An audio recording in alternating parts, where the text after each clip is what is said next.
ఇప్పుడు దీని టేస్ట్ ఎలా ఉందో చూద్దాం.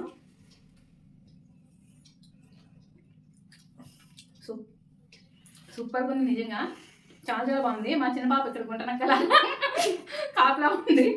కాపలా పెట్టి టేస్ట్ ఎలా ఉందో అడుగుదాం. ఇద్దరు పాపలు గుంటనక్కలాగా ఎప్పుడెప్పుడు పెడుతుందా అని వెయిటింగ్. ఇప్పుడు తిని నిజం చెప్పాలా?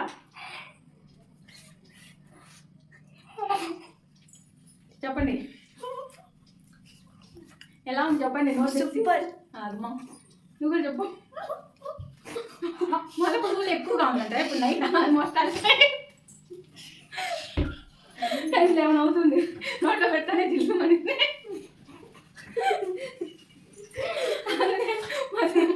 పూలు తట్టుకోలేకపోతా ఉన్నది. టేస్ట్ అయితే చాలా బాగుంది.